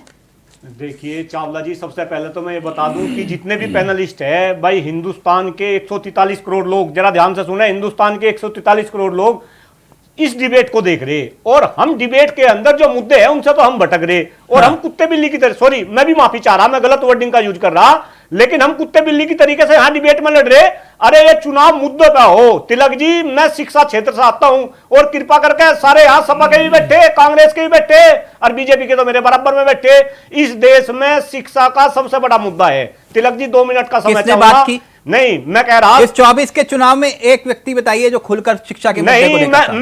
मैं जब बताऊं ना कोई सा, ये पक्ष के भी बैठे, विपक्ष भी बैठे, और इनके सबके बच्चे तो विदेश में पढ़ रहे, और हिंदुस्तान में शिक्षा का बेड़ा गर्क कर दिया। तिलक जी, मैं आपको बताऊं, जो शिक्षा का बजट है, मैं एक आंकड़ा देख रहा था आज, अगर मैं हिंदुस्तान की बात करता हूं, जो शिक्षा का बजट हिंदुस्तान के अंदर है, अगर आप उसको लेकर बात करेंगे तो पूरे विश्व में हमारा 136वां नंबर आता है शिक्षा के बजट के ऊपर। अगर मैं यहां कंट्री वाइज बात करूं, नॉर्वे अपना जीडीपी का 6.38% जो है शिक्षा पे खर्च कर रहा, न्यूजीलैंड 6.31% खर्च कर रहा, ब्रिटेन 6.29% खर्च कर रहा, ऑस्ट्रेलिया 5.9% खर्च कर रहा। जितने भी डेवलप कंट्री है, जितने भी विकसित कंट्री है, उनका बजट 6% या उससे ज्यादा है, और हम आजादी के 76 साल हो गए, हमारा शिक्षा का बजट 3% तो ऊपर नहीं गया, आज भी 2.7% है, और यही भारतीय जनता पार्टी की सरकार है। आदरणीय प्रधानमंत्री नरेंद्र मोदी जी देश के प्रधानमंत्री है। कोरोना के बाद ऐसी रिपोर्ट आई थी, हर चुगड़ने से ऐसी रिपोर्ट आ रही थी कि भाई शिक्षा का बजट बढ़ना चाहिए। क्यों भाई, कांग्रेस वाले भी बता रहा, राज शर्मा जी क्यों शिक्षा पे नहीं घेरते, ये सपा वाले इन्हें क्यों शिक्षा पे नहीं घेरते? गरीब का बच्चा पढ़ नहीं सकता। आज इस क्षेत्र में 80% शिक्षा है वो प्राइवेट क्षेत्र में चली गई। 5-5 हजार रुपए में शिक्षक काम कर रहे हैं, कैसा काम चलेगा? राजी क्यों नहीं बोलते? आपके बच्चे तो पढ़ रहे होंगे, विदेश में पढ़ रहे होंगे, इस देश में कई बार बोला, शिक्षा को लेकर क्यों बात नहीं होती? बेरोजगारी को लेकर क्यों बात नहीं होती? बेरोजगारी का इतना बड़ा मुद्दा देश के अंदर है, इतना पैसा खर्च करने के बाद देश के युवाओं को रोजगार नहीं मिलता। अरे तुम तो हिंदू मुस्लिम, मंदिर मस्जिद, और पाकिस्तान और हिंदुस्तान, और फिर मंगलसूत्र और भैंस पे चले जाओ। इन मुद्दों की हिम्मत नहीं है बात करने में। क्यों नहीं पूछते देश के प्रधानमंत्री से, कहां गया भ्रष्टाचार, कहां गई महंगाई, कहां गई किसानों की आमदनी दुगनी, कहां गए 2 करोड़ युवाओं को रोजगार, कहां गई गंगा की सफाई? आपके मुंह में दही जम जा। ये सारी बात करते हुए शर्म आनी चाहिए सभी पॉलिटिकल पार्टी के नेताओं को। इस तरीके से आप डिबेट करेंगे, डिबेट को आप मुद्दों से भटकाएंगे। भाई डॉक्टर कुलदीप मलिक पढ़ा लिखा इंसान है, मेरे सामने ऐसे डिबेट नहीं चलने की। मुद्दों के लिए किया, और पिछले 15 साल से संघर्ष कर रहा। देश की राजनीति में असली मुद्दों की बात राज जी, आपके पास आ रहा हूं। राज जी, मुद्दे की बात कहां हो रही है? कुलदीप भाई ने बात सही कही। कुलदीप भाई, मैं हर जगह कहता हूं, मेरे जैसा बदनसीब इंसान क्या होगा कि 10 साल में यहाँ पे एक भी यूनिवर्सिटी नहीं बनी कि जिसको मैं अपने बच्चे को यहाँ पढ़ा सकता। मैंने अपने बच्चे को कनाडा भेजा, मैं दर्द से जीता हूँ। अगर बच्चे से बात करता हूँ तो रोता हूँ। मेरे देश के प्रधानमंत्री, मेरे देश के प्रधानमंत्री कनाडा कैसे भेजेगा? अपने बच्चे को गरीब कनाडा कैसे भेजेंगे? मेरा तो कनाडा भेज दिया। आपकी जानकारी के लिए एक बात और बता दूं, कर्जा लेके भेजा है, एक कर्जा लेके भेजा है भाई। ये हिंदुस्तान, कर्जा लिया है, हिंदुस्तान प्रॉपर्टी को की सबसे पहली यूनिवर्सिटी नालंदा और तक्षशिला बनी, और यहाँ पर विदेश के बच्चे पढ़ने के लिए आते हैं। आज हम अपने बच्चों को बाहर पढ़ने के लिए भेजे। अमेरिका के अंदर सबसे ज्यादा पढ़ने वाले जो छात्र हैं, अब चाइना को पीछे छोड़ के वे हिंदुस्तान के छात्र हैं। जितना पैसा हम अमेरिका में भेज रहे उतना हमारा शिक्षा का बजट नहीं। आप क्यों इसकी बात करते? अंकुर जी, एक मिनट। अंकुर जी, इस चुनाव में किसानी का मुद्दा बना? ईमानदारी से दिल पर हाथ रख के बोलिएगा। देखिए चावला जी, मैं बहुत स्पष्ट बात आपसे सम्मानित चैनल पे कह रहा हूँ। एक तो डिबेट हम लोगों की बड़ी संतुलित होनी चाहिए, और दूसरी सबसे बड़ी बात है, आपने कहा किसानी का मुद्दा। हमारे चौधरी जयंत सिंह ने हेडमास्टर बन जाते हो आप और बीजेपी, क्या बात करते रहते हो? अब देखिए चावला जी, 6 महीने पहले बीजेपी को गाली दी थी। बताइए राज्य एक ही बात को बार बार दोहराने से क्या होगा? आप सिखाओ में सभ्यता, ये एक प्रधानमंत्री समझा रहे हैं। राज्य प्रधानमंत्री हमारे मंगल सूत्र को देख रहे हैं, अपना मंगल सूत्र की रक्षा नहीं कर पाए। राज्य का भी ऑडियो नीचे रहेगा प्लीज, अंकुर जी की बात रहेगी। जी चावला जी, जब हमारे चौधरी जयंत सिंह ने इलेक्शन की शुरुआत की थी, उसी समय उनने आम जनमानस के समक्ष और किसान भाइयों के समक्ष एक बात रखी थी। उनने कहा था कि जब हम लोग 400 का पहली मीटिंग का हवाला दे रहा हूं आपको, चौधरी साहब ने जो अपनी पहली मीटिंग की थी उसी में इस बात से शुरुआत किया था कि जब हम लोग 400 पार की सीट का नारा दे रहे हैं और हम लोग 400 सीट प्राप्त कर सकते हैं, तो किसानों के लिए जो उनकी फसल का, गन्ने का मूल्य है, वो क्यों नहीं 400 पार होना चाहिए? नहीं, मूल्य नहीं, एमएसपी। मैं उसी बात पे आना। देखिए कुछ फसलें आप भी चावला साहब जानते हैं और मैं भी ये बात जानता हूं, और पैनल में जितने बैठे हैं वो सब लोग जानते हैं कि कुछ फसलें आज की डेट में एमएसपी से ज्यादा रेट पे बिक रही हैं, और कहीं ना कहीं भविष्य में जब हम लोग गठबंधन में शामिल हुए तो आप ये बात देखिए, तो गजब यू टर्न मार दिया मलिक जी। कोई ना कोई मैं फिर कह रहा कुछ चीजें आप नोटिस करिए।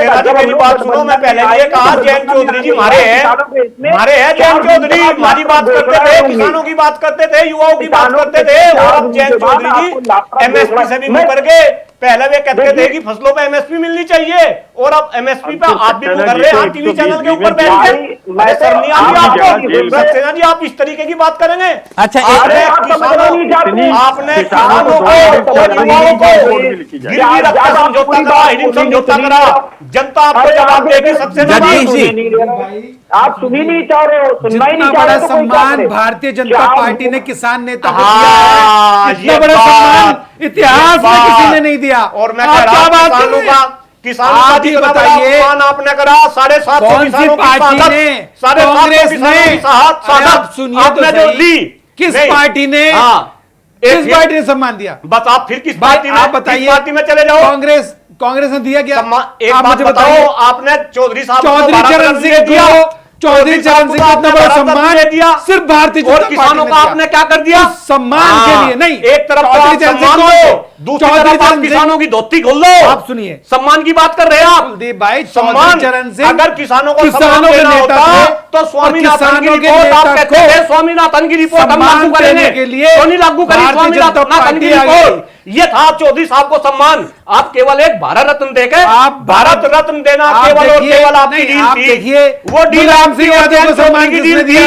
उसमें किसानों को लूटा आपने, किसानों को बर्बाद कर दिया, युवाओं को आपने बर्बाद कर दिया। एक चश्मे से देखती है, यानी मानने के बाद लीजिए, हम नहीं मानने के, जरा चश्मे नहीं बदलती, हिडन डील करी आपने, ना नीयत बदलती, डील करी, ना नीति बदलती। हिडन डील हम अपनी नीयत और नीति 4 तारीख को आन दो, रिजल्ट आन दो, हम भी यही रहेंगे और आप भी यही रहेंगे, और जयंत चौधरी जी को भी पता चलेगा। और मैं फिर बोल रहा, इस टीवी चैनल के माध्यम से जयंत चौधरी जी मेरी बात को सुने कि आगे आने वाले टाइम में यही भारतीय जनता पार्टी के लोग होंगे जब किसानों के ऊपर ये लाठियां बरसाएंगे। क्या करेंगे आप अपने बेडरूम के ऊपर, बेडरूम के अंदर बैठ के आप रोएंगे। यही जब अग्निवीर का मुद्दा उठेगा, ये किसानों के ऊपर लाठियां बरसाएंगे। क्या करेंगे जयंत चौधरी जी? आपको जवाब देना पड़ेगा। एक मिनट सम्मान की बात कर रहे हैं, प्लीज एक मिनट। यानी कुलदीप जी मान रहे हो कि सरकार बीजेपी की बन रही है?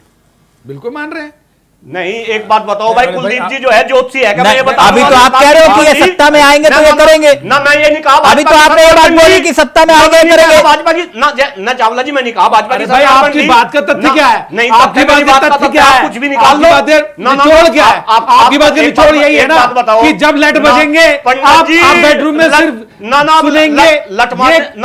आपने ना मेरी बात का गलत कुलदीप जी प्लीज एक मिनट जगदीश जी पीएचडी कर रखी है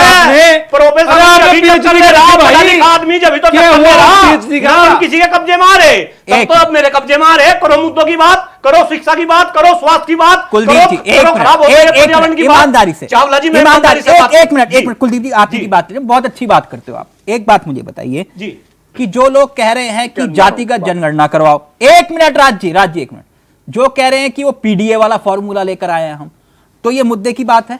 नहीं चावला जी, मैं बिल्कुल खंडन कर रहा। देखिए, मैं जाति धर्म संप्रदाय का राजनीति में, धर्म का राजनीति में समावेश मुद्दे की बात कौन कर रहा है? मैं बिल्कुल इसका विरोध, मुद्दे की बात डॉक्टर कुलदीप मलिक कर रहा, और मुद्दे की बात डॉक्टर कुलदीप मलिक नहीं, चावला जी आपके चैनल के माध्यम से बता दूं, पिछले 15 साल से संघर्ष कर रहा। जब मैं मुद्दों की बात करता था तो ये मेरी जो नेता है ना, हर एक पार्टी के मजाक लेते थे, लेकिन अब धीरे धीरे इस देश में डॉक्टर एक उदाहरण के तौर पर, एक उदाहरण मुद्दे की बात कर रहे हैं जी। देखिए, आप चिल्लाएंगे, मैं चिल्लाऊंगा, उससे कुछ हासिल नहीं होगा। उदाहरण के तौर पर, हमारे देश के सबसे बड़े चेहरों में से एक इंदिरा गांधी जी का राज, उन्होंने कहा जात पर ना पात पर, इंदिरा जी की बात पर मोहर लगेगी हाथ पर। राज जी, कुछ इसी तरह का नारा था, और आज राहुल गांधी हर मंच पर कह रहे जातिगत जनगणना कराओ। पहले जातिगत जनगणना, फिर बाद में बात करेंगे। तो ये मुद्दे की बात है? अभी तो मेरे से पूछा था, कुलदीप जी, मुद्दे की बात है जी। देखिए चावला जी, मैं पहले ही बता चुका, राजनीति के अंदर जाति धर्म संप्रदाय की बात करना ये मुद्दे की या बात तो इंदिरा जी सही थी, या तो फिर राहुल गांधी सही है। मैं तो ये कह रहा, जो भी गलत कर रहे हैं भाई, अगर राहुल गांधी कोई गलत कर रहे हो उन्हें भी कहो, और अगर ये भाजपा वाले गलत कर रहे हैं उन्हें भी कहो। ये देश तभी बचेगा चावला जी, बदलता है। आप किसी की, मगर मेरा मानना है कि मनोज पंडित जी और अंकुर सक्सेना जी को जेल भेजा जाए। 120 का मुकदमा 420 सक्सेना जी पे, या मैं आरएनडी वालों से कुछ लेकर खा रखा। कुलदीप मलिक की अपनी डबडी है, अपना राग है, दुनिया को जागरूक करने का काम कर रहा, और एक दिन देश के लोग जागरूक होंगे, देश की राजनीति में असली मुद्दों की बात होगी, और ये नकली मुद्दे सारे बाहर जाएंगे। मुझे ऐसा लगता है। एक मिनट, एक और मुद्दा बहुत दिलचस्प है। ये राज जी, मुझे मालूम है वैसे सवाल का जवाब राज जी क्या देंगे और मनोज पंडित जी क्या जवाब देंगे, मुझे मालूम है। राज जी, ये अमेठी रायबरेली का क्या सीन है? दोनों जीत रहे हैं। दोनों बीजेपी जीत रही है। आपने मुझसे पूछा, आपने मेरे बेटे के बारे में पूछा, क्या मैं पड़ोसी के बेटे का जवाब दूंगा? नहीं, आजकल अपने बेटे पे कोई ध्यान नहीं रखता, पड़ोसी के बेटे पे सब ध्यान रखे। राज भाई, हम अपने बेटा तो जो कर रहा कर ही रहा है, अब तो पड़ोसी का बेटा क्या कर रहा है इस पर ज्यादा ध्यान है लोगों का। ये आप लोग हो, ये आपके नेता है, सच्ची बात कह दी। मैंने इसलिए सवाल थोड़ा हल्का पूट करा था, क्योंकि आप लोग क्रोधित हो रहे थे। आप सभी इतना क्रोधित हो रहे थे कि व्यक्तिगत स्तर पर आ गए थे, इसलिए मैंने ये सवाल थोड़ा हल्के मूड करने के लिए किया। बस एक मिनट चावला जी, मैं रायबरेली में मनोज पंडित जी और अंकुर सक्सेना जी के लिए 120 बी और 420 की रिपोर्ट दिखाई जाएगी लखीमपुर खीरी में। They should be a behind the bar. बस और मैं बता दूं आपको, हमें बकस दियो, हम तो सब लपेट रहे हैं ना, भाजपा वालों को भी लपेट रहे हैं, सब लपेट रहे हैं, हमें बकस दियो। अरे आप अपने हमारे पे कोर्ट कचहरी के चक्कर नहीं काटते। जय जवान जय किसान लाइव में सवाल आया राज जी, वो कह रहे हैं अभी तो सत्ता नहीं है, तब ये हाल है, जब सत्ता हाथ में आ जाएगी तो क्या होगा? एक और बात बता दूं चावला जी, अगर बात आ जाएगी तो इनके खिलाफ रिपोर्ट लिखी जाएगी। जो षड्यंत्र में साथ देता है उसका अपराध बहुत बड़ा होता है। ठीक है, आप ये कानूनी ये मत पढ़ाओ, मैं थोड़ा कमजोर आदमी हूँ, मुझे सिर्फ इतना बताओ कि रायबरेली और अमेठी के क्या सीन है? दोनों जीत रहे हैं। तारीख समय सनद रहे, 4 जून को कोई फोन ऑफ नहीं होगा, कोई फोन ऑफ किसी का नहीं होगा। जुबान है राज शर्मा, इंडिया गठबंधन की सरकार बन रही होगी। राज शर्मा की जुबान है। एक बात कह दी, राज शर्मा जी की जुबान जरूर होगी, नरेंद्र मोदी प्रधानमंत्री नहीं होगा। राज भाई, राज शर्मा जी की जुबान है।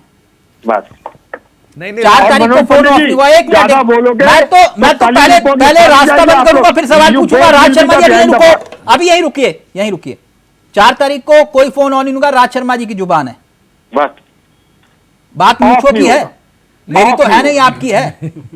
मेरी जुबान है ना। एक मिनट, तारीख जगह वक्त नोट करिए एक बार, फिर आप और हम यहीं मुलाकात करेंगे अगर ऊपर वाले ने चाहा तो। मगर उससे पहले मैं दोनों को जेल भिजवाने की साजिश रच दूं, क्योंकि ये लोग षड्यंत्र रच रहे हैं, किसानों के हत्या साथ दे रहे हैं। ठीक, जय हो ब्राह्मण देवता की जय। हमारे बरेली आ रहे निकाला वही आ जाएंगे, पार्टी का इंतजाम करो। राज जी ने, बरेली आपकी चाय भी पी जाएगी। राज जी देखिए, अंकुर जी और पंडित जी दोनों हाथ जोड़ने लगे। कुलदीप जी ने वैसे जोड़ दी, हम भी जोड़ देते हैं। 10 सेकंड चाहूंगा। भाई हिंदुस्तान की जनता देख ले, ये सारे नेता मिल रहे, देख लो, भाजपा वाले और कांग्रेस वाले और सपा वाले सारे मिल लिए, ये सारे मिल रहे, ऊपर से नीचे तक जनता का बेवकूफ बना रहे। देखो राज शर्मा जी की मुस्कान यही बता रही कि भाजपा, कांग्रेस, सपा, बसपा सब मिल रहे और ये जनता का बेवकूफ बना रहे। बस जिस दिन इस देश की जनता जागरूक हो जाएगी, एक मिनट, इन नेताओं को ठिकाना लगा देगी जी। एक मिनट। अच्छा एक बात, मनोज पंडित, जैसे राज जी दावा कर रहे हैं, कह रहे हैं कि भाई अमेठी रायबरेली दोनों हम जीत रहे हैं, आप क्या दावा कर रहे हैं अमेठी रायबरेली को लेकर? ठीक है तिलक जी, हम तो बधाई दे दिए, अभी अग्रिम बधाई दे दी आपको, आप जीत रहे हैं, बहुत अच्छी बात है, जीतिए, हम कहाँ मना कर रहे हैं आपको। ये तो जनता तय करेगी कौन जीत रहा है कौन हार रहा है। राज्य ना आपके कहने से कुछ होता है ना मेरे कहने से कुछ होता है। हम लोग, आप अच्छे वकील तब हो सकते हैं जब आप जनता के बीच में जाकर सारी बातें बता सके, कर सके, कह सकें। हाँ। ठीक है, हम तो सिर्फ हमारा काम यह है कि जो हमने काम किया है हमने अपनी चीजें जनता के सामने अच्छा, रख दी। एक बात, जो जनता का आदेश होगा वो सिर माथे पर नहीं, वो अच्छी हम उसको बात। स्वीकार करेंगे। अच्छी बात। तीन सेकंड। हाँ राजी प्लीज जल्दी। मनोज भाई इतना सा बता दो, मैं अपने बेटे के बारे में बात करूं या पड़ोसी के बेटे के बारे में? और एक और बात, गिरिराज सिंह जी ये कहते फिरते हैं कांग्रेस के कारण हिंदुओं में जनसंख्या वृद्धि घट गई, तो ये बता दो कांग्रेसी कैसे मदद करें बीजेपी की? गिरिराज जी का नाम ना लो, बहुत दर्द दे रखे हमें गिरिराज जी ने। इस देश में जनसंख्या नियंत्रण कानून बनवाए थे, कानून नहीं बना, नहीं आपके पास मैं help you sir. Raj ji please debate का स्तर बना के रखिए प्लीज, मेरी आपसे गुजारिश है। नहीं वही आप लोगों का विवेक, वही बोलते हैं ना। हाँ एक मिनट प्लीज, आपने अपनी बात को रखा, एक मिनट। मनोज पंडित जी, आपने कहा रायबरेली अमेठी दोनों जीत रहे हैं, राहुल गांधी हार रहे हैं चुनाव। देखिए तिलक जी, मैंने ये नहीं आपका आकलन क्या? हम, मेरा आकलन तो ये है कि जो भी कह नहीं पाए। अब मैं क्या बोलूं राज भाई, अब क्या, अब आप पंडित जी चुनाव जीत रहे हैं रायबरेली में, ये जनता तय करेगी कौन जीत रहा है कौन नहीं जीत नहीं रहा है। हर जगह तो दावा कर देते हो, लेकिन राहुल गांधी का पूछा मैंने आपसे। देखिए राहुल गांधी जी मेहनत आराम कर से रहे पानी हैं, पी लीजिए, लगे हुए हैं। और मेरा मानना ये है कि जो भी जनता तय करेगी वो कांग्रेस भी मानेगी, हम भी मानेंगे, सारे लोग उस चीज को मानेंगे। हाँ। जो भी रिजल्ट आएगा राज भाई, वो मुझे लगता है वो आपको ही मान्य होगा और हमें भी मान्य होगा। अच्छा, अमेठी का जिक्र हो गया की चर्चा के दौरान, तो मैं अमेठी से आया राहुल गांधी का एक बयान सुनाना चाहूंगा। राहुल गांधी का एक बयान बहुत वायरल हो रहा है और मैं अपने सहयोगी से चाहूंगा जरा प्लीज मनोज पंडित जी को राहुल गांधी का वो बयान सुनाइए। भाई और बहनों, अमेठी में मैं राइफल की फैक्ट्री लाया था, AK-47 की फैक्ट्री लाया था। आप जानते हो फैक्ट्री आज तक क्यों नहीं चालू हुई है? क्योंकि नरेंद्र मोदी अदानी को कॉन्ट्रैक्ट देना चाहता है, इसीलिए वो आज फैक्ट्री चालू नहीं हुई है, इसीलिए वहां AK-47 नहीं बन रही है, AK-203 नहीं बन रही है। भाई और बहनों, अमेठी में मैं राइफल की फैक्ट्री लाया था, AK-47 की फैक्ट्री लाया था। आप जानते हो फैक्ट्री आज तक क्यों नहीं चालू हुई है? क्योंकि नरेंद्र मोदी अदानी को कॉन्ट्रैक्ट देना चाहता है, इसीलिए वो आज फैक्ट्री चालू नहीं हुई है, इसीलिए वहां AK-47 नहीं बन रही है, AK-203 नहीं बन रही है। भाई और बहनों, पंडित जी ये बयान सुना, राहुल गांधी कह रहे हैं अमेठी में मैंने राइफल और AK-47 की फैक्ट्री लेकर आया था। आप लोग कह रहे थे कोई विकास नहीं हुआ, तो वो विकास की बात कर रहे थे कि मैं लेकर आया था AK-47 और राइफल की फैक्ट्री बने, तो ये फैक्ट्री क्यों नहीं बन पाई 10 साल में?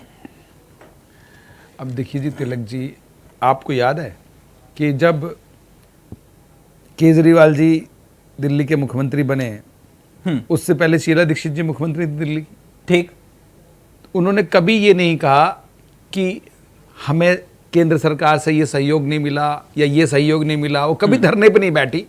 और मुझे लगता है कि जितना विकास दिल्ली का शीला दीक्षित जी ने किया, उसके बाद इतना विकास कभी हुआ नहीं। नहीं, मैं अमेठी की बात जो काम करने वाले लोग हैं वो दूसरे की तरफ ठीकरा नहीं फोड़ते, वो काम करते हैं। आप ये बताइए, राज्य का ऑडियो नीचे रहेगा। नहीं, आप ये बताइए पंडित जी, आपसे सिर्फ इतना जानना चाह रहा हूं, ये अमेठी में राइफल और AK-47 की फैक्ट्री राहुल गांधी कह रहे हैं मैं लेकर आया था, 10 साल में नहीं खुली, उसका रीजन मैं जानना चाह रहा हूं। नहीं तो अब ये तो मैं, देखिए तिलक क्यों जी, नहीं खुली, ये मैं कैसे बता सकता हूं क्यों नहीं खुली? क्यों सरकार आपकी, आप क्यों नहीं बता सकते? अब तिलक जी, अब वो फैक्ट्री लेके आए थे, नहीं वहां पे आपको पता है रेलवे के डिब्बे बनाने की फैक्ट्री थी वहां पे, चीजें थी, कभी चली नहीं, बंद हो गए। जितने चीजें इन्होंने की वो चला ही नहीं पाए लोग। ये रीजन आप कह रहे हो, आपको नहीं मालूम कि क्यों AK-47 और राइफल वाला? तिलक जी, इसके लिए टेक्निकल क्या बातें हैं क्या नहीं है, ये मैं कैसे इसका जवाब दे सकता हूं? अच्छा एक बात, चलिए आप कह रहे हैं, क्योंकि मैं आपकी बात मानता हूं, बिल्कुल सही कह रहे हैं आप, लेकिन अमेठी में आपने काम किया है, विकास किया है, काम किया है तो जनता ने चुना ना हमको। हाँ, तो दोबारा भी जिनकी परंपरागत सीट थी, जो वहां पर 65 साल से जीतते चले आ रहे थे, तो आज वो चुनाव हार गए, पिछले तो कहीं ना कहीं हमने अच्छा काम किया तभी तो हम चुनाव जीते। लगभग 4-5 डिबेट में मैंने एक सवाल किया, उसका उत्तर नहीं मिला आज तक अमेठी को लेकर। आपके 5 विकास के काम देश की जनता को बताइए, अमेठी के सिर्फ।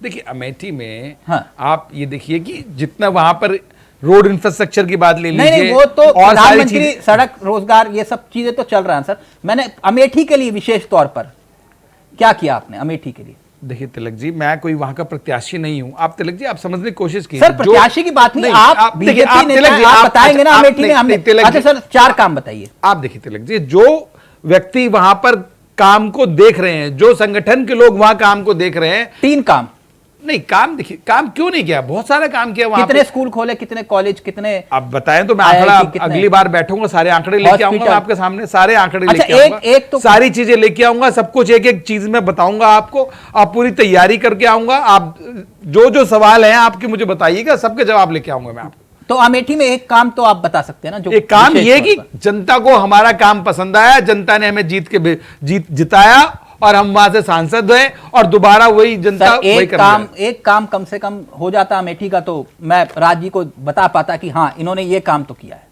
अमेठी में। नहीं आप देखिए, जो योजना है वहां पे, हर घर जल योजना जो है, जो किसानों, जो हमने महिलाओं को जो घर बनाने की बात है, वो सारी चीजें वहां पे, और हम लोग दे रहे हैं, काम हो रहा है। अगर काम ना हुआ होता तिलक जी, तो जनता हमें क्यों चुनती वहां से? आप अगली बार पक्का बताएंगे? मैं तो अभी बता रहा हूं। आपने कहा अगली बार पक्का अमेठी के लिए विशेष तौर पर। जी तिलक भाई, लोगों को 13 रुपए किलो चीनी मिल रही है बीजेपी के सांसद को। राज जी, आज अमेठी की बहुत चिंता सता रही है। नहीं, हमें तो आजादी के बाद से सता रही। हाँ, तभी तो अमेठी को छोड़ के चले गए। नहीं, कोई नहीं किया। क्यों? KL शर्मा क्या पराया आदमी है क्या? अच्छा, तो मतलब वो राहुल गांधी हैं? राहुल गांधी का रूप है। अच्छा, राहुल गांधी का रूप है। और बताएं आप। नहीं, इतना ही काफी है। अमेठी में क्या स्थिति दिखाई दे रही है आपको? मैं दावे के संग कह दूं तिलक भाई, हाँ, मैं कह रहा हूं KL शर्मा जी की जीत निश्चित है। वो ग्रास रूट तक के व्यक्ति हैं और सोच समझ के ही खड़ा किया उन्हें।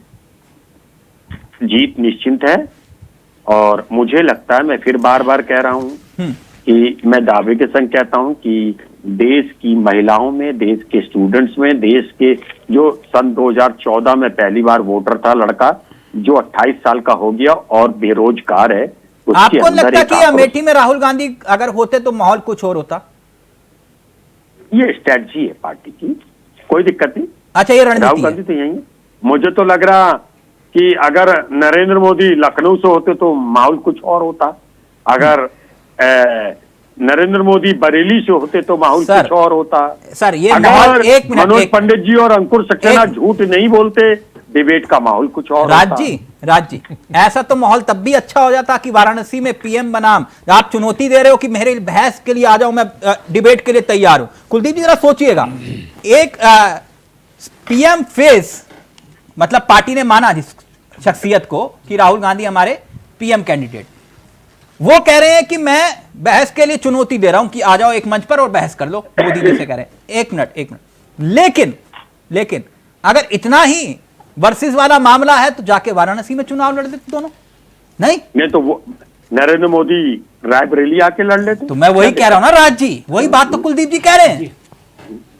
जी देखिए तिलक जी, चूंकि बात राहुल गांधी जी पे चली गई और खास तौर से मैं बताऊं जिस तरीके से राहुल गांधी जी की छवि भाई भारतीय जनता पार्टी वालों ने लोगों के सामने बिगाड़ी। मैं तो अपना खुद जो है अनुभव बता रहा राहुल गांधी जी के बारे में। छवि किसने बिगाड़ी? तो ऊपर कहने वाले ये भी कहते हैं ना कि भाई ऊपर वाले ने मौका दिया आपको, अमेठी से आ जाते। ये भी मनोज पंडित जी बोलते रह गए कि आओ अमेठी को समझना चाहिए। भारतीय जनता पार्टी वालों ने तो राहुल गांधी जी को इंटरनेशनल पप्पू डिक्लेयर कर दिया था, लेकिन आज वही राहुल गांधी जी है जो भारतीय जनता पार्टी का जो है डट का मुकाबला कर रहे हैं। अंकुर सक्सेना जी, क्या दिखाई दे रही है पूर्वांचल की स्थिति आपको? फाइनल कमेंट आपका।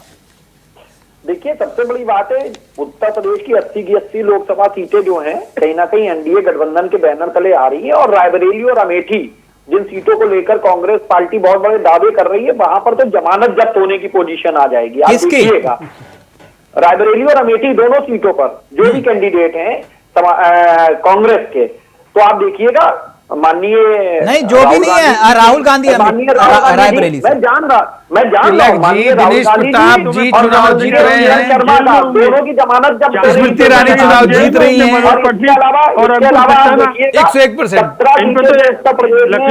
कांग्रेस को मिली है। उसके बाद 2027 में उत्तर प्रदेश में कांग्रेस को एक सीट भी गठबंधन में समाजवादी पार्टी देने वाली नहीं है। आप देखिएगा, क्योंकि उत्तर प्रदेश में कांग्रेस का तो बिल्कुल सुपड़ा ही साफ हो चुका है। समाजवादी पार्टी से राज्यसभा सदस्यता ले चुके हो, शर्म नहीं आ रही? आपका राष्ट्रीय अध्यक्ष समाजवादी पार्टी की ठीक में राज्यसभा सदस्य, किस बात की राजनीति? शर्म नहीं आ रही? आप चवन्नी दस्ता बन के रह गया। इंडी गठबंधन में किसानों का समाजवादी हत्यारा बन गया। छोटे भाई हो, बड़े भाई हो, जिनके समाजवादी पार्टी को किसानों के मछिया थे, उस दादा का बड़ा दल मानते हो, किसानों का हत्यारों के साथ बढ़ता है। आपका प्रधानमंत्री का चेहरा कौन है? अरे आप ही को बीजेपी ने अजीत सिंह का, चौधरी चरण सिंह का बंगला खाली कराया था। कांग्रेस बड़ी है कि समाजवादी एक पार्टी मिनट बड़ी है? फाइनल कमेंट ले रहा हूं, बस 10 सेकंड। पहले मनोज पंडित जी, 380 सीटों पर 4 चरणों के अगर सीटों का जिक्र करें तो लगभग 380 सीटें चुनाव हो चुका है। इन 380 में से कितनी सीटें दिखाई दे रही हैं आपको? तिलक जी, दक्षिण निपट गया। आप ये देखिए, हम 400 के पार का हमारा नारा है। हमें अपना टारगेट हमारा अचीव होता है, हम काम करते हैं और हम वही कर रहे हैं। अभी नहीं 380 ये में मैं से क्या लग बिल्कुल रहा? भी नहीं, कोई इसकी आवश्यकता नहीं तिलक जी कि अभी हमें कितनी मिल रही है कितनी नहीं मिल रही है, सब ठीक। जल्दबाजी है। राज शर्मा जी, ये राज शर्मा जी बताएंगे, बहुत अच्छे से बताते हैं। 380 में से कितनी सीटें 4 चरणों में?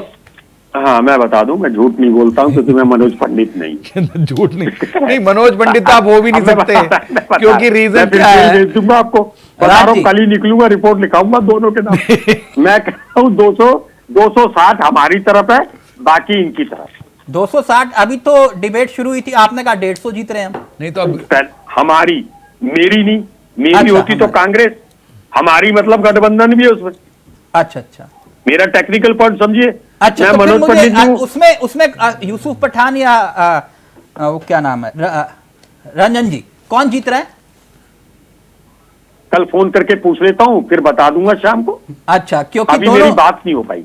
अच्छा हाँ, मेरी बात नहीं हो पाई। अच्छा, तो मुझे लगा शायद यूसुफ पठान और अधीर रंजन। ना, मेरी यूसुफ भाई से भी नहीं बात हुई, और अधीर भाई, यूसुफ तो छोटा है, अधीर बड़े भाई। क्योंकि आप साथ लड़ भी रहे हो और साथ खिलाफ भी लड़ रहे हो, तो मैं इसलिए पूछ रहा था आपसे कि हम साथ हैं, फिर कुछ देर बाद हम आपके हैं कौन, जैसे कि पंजाब में शियार का शिकार करना होता है तो शेर को बाल छोटे करके चलना पड़ता है, बस। ठीक, और मनोज पंडित जी, अंकुर सक्सेना जी को जेल भेजना है। अंकुर जी, आपका आकलन जल्दी से 10 सेकंड आप आपके। ये बोले सीआर का शिकार करना होता है तो बाल छोटे करने पड़ते हैं, तो उत्तर प्रदेश में समाजवादी पार्टी नाई की भूमिका में है जो इनका शिकार करके इनके बाल छोटे कर रही है। और वैसे भी इनको ये पता ही नहीं है कि उत्तर प्रदेश में आप कुछ भी कह सकते हो, ये बात आपने मुंह से कही होती तो अच्छा लगता है, ये बात आपने मुंह से कही होती तो बहुत अच्छा लगता है। लेकिन आपकी बात खड़ा दिखाई दे रहा है चुनाव। 10 सेकंड अब आपके।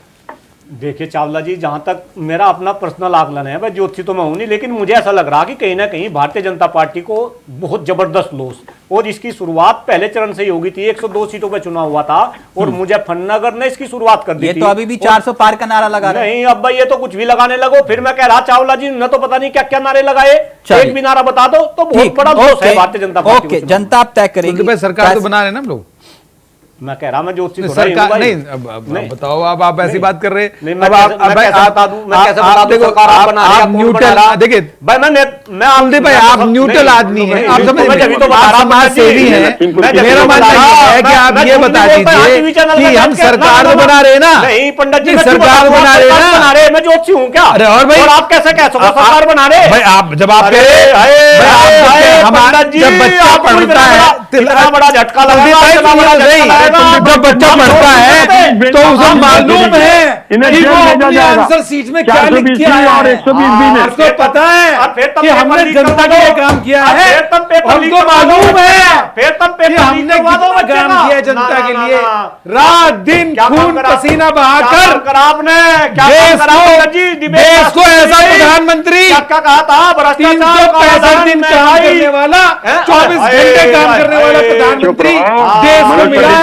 देश को ऐसा मुख्यमंत्री मिला है जो 24 घंटे काम करते हैं, 365 दिन काम करते हैं। आप तो भाग्यशाली हैं, आपको ऐसा मुख्यमंत्री मिला। पंडित जी, अगर आप नहीं सुधरे, अगर आप पंडित जी आप नहीं सुधरे मनोज पंडित जी, सब पता या तो आप जेल जाओगे या अगला जन्म आपका कब्र में छुपा। आप भी जनता ही हैं, नहीं आप भी जनता है भाई, अरे आप समझ लीजिए, बना सकते आप भी जनता है, हम भी जनता है, सब जनता है। आदमी का आप बेवकूफ नहीं बना और जनता सकते। बेवकूफ नहीं बन आप- सकती। आपकी- गए वो जमाने, आपकी जो करेगा वो नहीं, दिखेगा। नहीं। आज की डेट में अगर आप मेरा कुलदीप भाई- नहीं, अगर आप मेरा बेवकूफ बनाते तो आपकी छाती के ऊपर बैठ के आपके विरोध में नहीं बोल लूं था। आप मेरा बेवकूफ नहीं बना ये सकते संविधान पंडित ने जी। अधिकार दे ना, रखा ना, है ना, आपको, आप ऐसा इसलिए नहीं बोल कर रहे सकते। हैं। आप ऐसा ये नहीं कर सकते। ये देश के डॉक्टर संविधान कुलदीप ने जी, आपको अधिकार दिया है, इसलिए बोल रहे हैं। कुलदीप जी, बोलना एक मिनट, चाहना चाहिए कि तो बोलना पाते आप। एक मिनट, राज जी, समाजवादी राज पार्टी जी, सरकारों की तो बोलना पाते आप। राज जी आपका समाजवादी शुक्रिया, पार्टी की अंकुर जी सरकार आपका होती शुक्रिया, है। जगदीश जी आपका शुक्रिया। लेकिन चलते चलते कुलदीप जी, ये तो मामला